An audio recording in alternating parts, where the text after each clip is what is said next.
प्यारे बहनों और भाइयों, मेरा नमस्कार स्वीकार हो। देखिए, आज हम आपके लिए स्वर्गीय रतन टाटा जी की कुंडली का अध्ययन कराना चाहते हैं आपके लिए, और बताना चाहते हैं कि उनकी कुंडली का मतलब क्या होता है। देखिए, इनका जन्म सन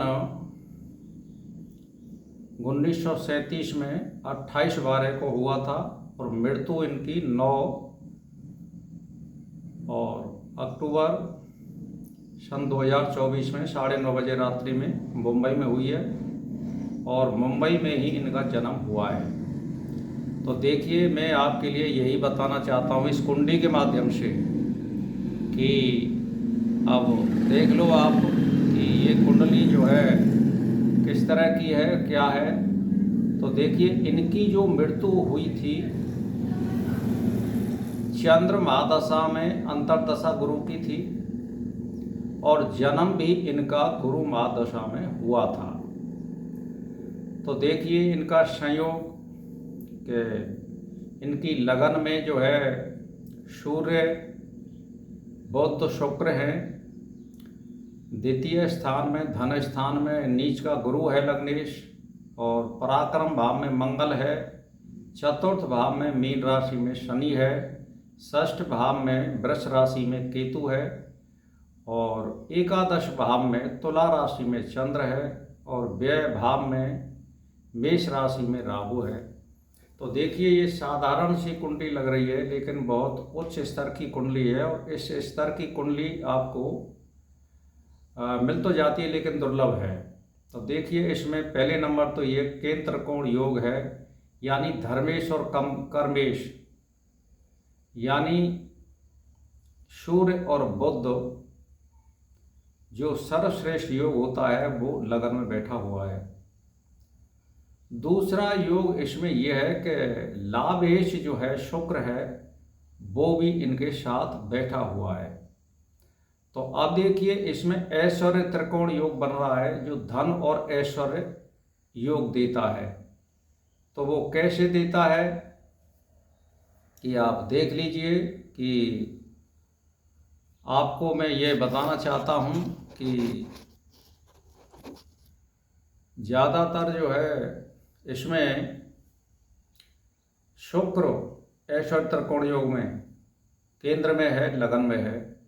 फिर एकादश भाव का जो स्वामी है शनि वो चतुर्थ स्थान में है, और षष्ठेश यानी शुक्र वो लगन में है। तो यानी ऐश्वर्य त्रिकोण हो गया, ये बहुत दुर्लभ योग है। फिर इसमें प्रकृति त्रिकोण योग है।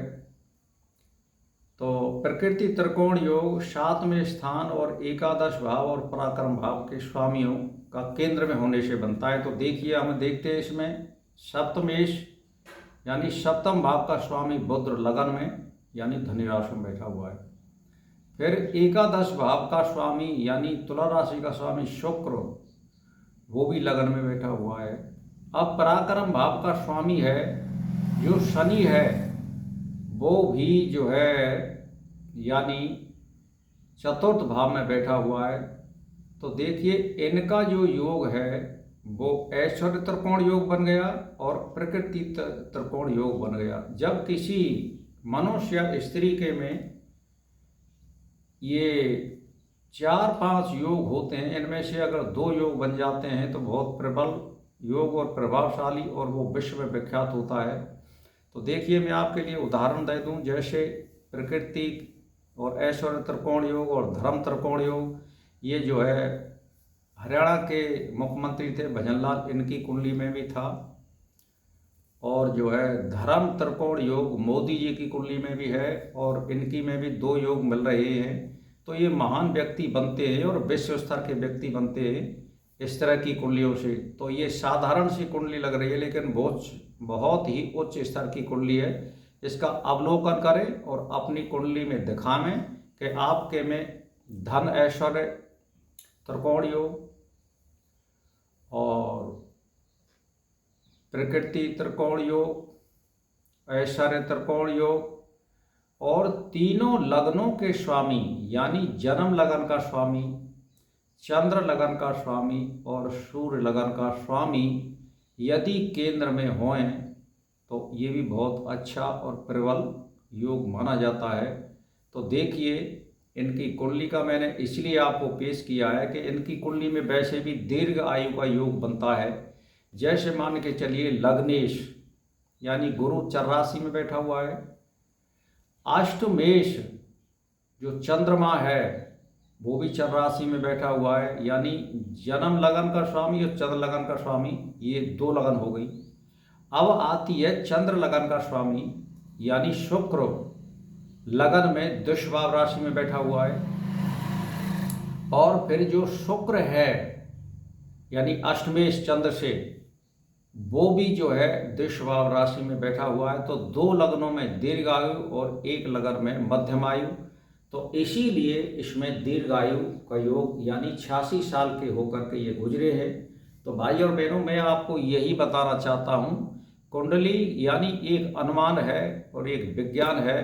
इसमें देखने से सारी चीज़ का अनुमान लग जाता है। तो इनकी कुंडली में ऐसी कोई कष्ट और परेशानी का योग नहीं है ज़्यादातर। तो इस तरह से इन्होंने धर्म का भी बहुत विस्तार किया है और धर्म में पैसे भी दिए हैं। 8 से 9 से करोड़ तक इन्होंने दान किया है अपने जीवन में। तो दान की आप स्थिति को देख लीजिए कि शुक्र जो है, जो लाभेश है, कर्मेश है, धर्मेश है, वो लग्नेश लगन में बैठे हुए हैं। तो ऐसा मनुष्य जो है दुनिया की भलाई में, परमार्थ में कार्य करता है, वो सारे इनकी में योग हैं। तो भाई और बहनों, कुंडली का अवलोकन कराइए और अपना भविष्य जानिए, अपने परिवार का भविष्य जानिए। तो मेरा इसी के साथ नमस्कार।